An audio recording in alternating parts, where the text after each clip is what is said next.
Dragons have been iconic for Magic the Gathering since the game's conception. They've appeared in every block in one form or another, and are fan favorites for casuals and spikes alike. Dragons are no less iconic in Duel Commander, with these mythical beasts leading some of the most competitive decks in the format.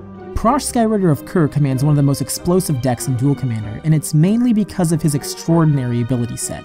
He's a 6-mana 5/5 flyer in the Jund color identity with 2 main abilities. The first one saying whenever you cast Prossh, put X01 Kobold tokens onto the battlefield, where X is the amount of mana spent to cast him. His second ability states, sacrifice another creature. Prossh gets +1/+0 until the end of turn. So each time he is cast, Prossh will bring more and more fodder along with him.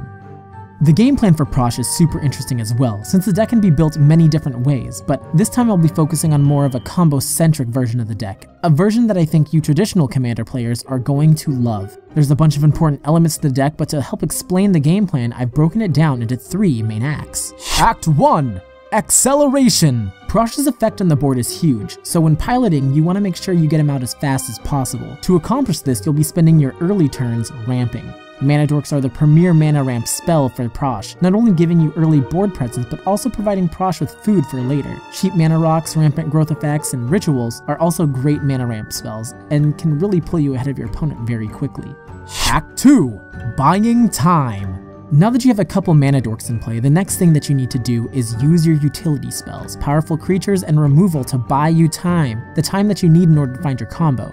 Though combo isn't the only way you're able to win with this deck, Act 2 can either be the act that you finish strongly, or the act that sends you packing. And the second act will put your deck to the test, and it's here where we see one of the deck's biggest weaknesses, terrible draws. Sure, Prossh players are able to gain ground in the early game with access to many elves, but sometimes you just don't get good enough draw after turns 3 and 4 and end up stalling for a little bit. To mitigate this weakness, Prossh players rely heavily on tutors. These cards will turn any hand into something decent, and no matter what you end up drawing, if you have a tutor in hand, you can go ahead and fetch up anything that you really need. These cards are monumental, and without enough of them, you may end up stalling for a little bit too long. Act 3.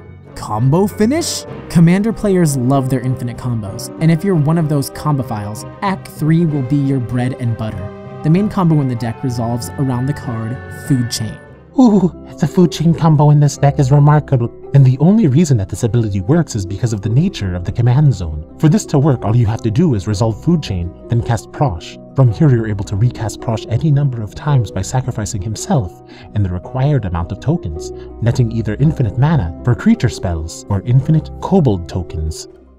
Food Chain may be the most important piece to the Prossh combo, but you will also need something that you can kill your opponent with. This deck has a few ways you can kill your opponent, but Goblin Bombardment is my absolute favorite. The others that I include in the deck are Purphoros and Blood Artist. With the amount of tutors that you have in the deck, the combo is especially deadly since it's so easy to find. But is this deck for you?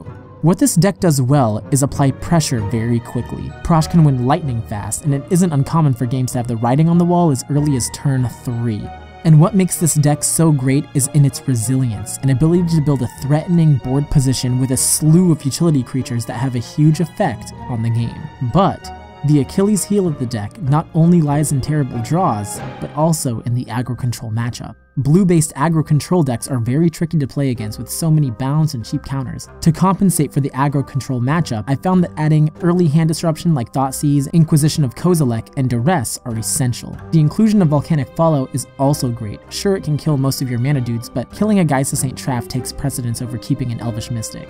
Edict effects are also highly suggested, but I personally don't really like them very much. Sure, they work really well against decks like Narset, where you're literally only playing against one creature, but I find that decent aggro control players will always play around them.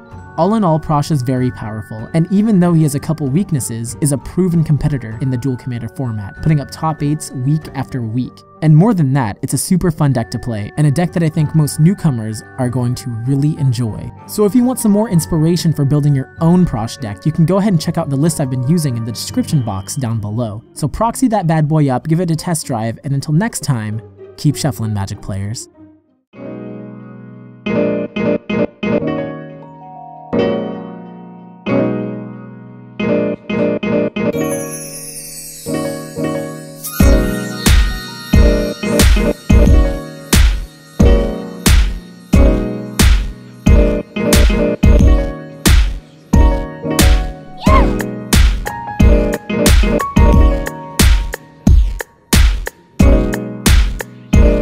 Bye.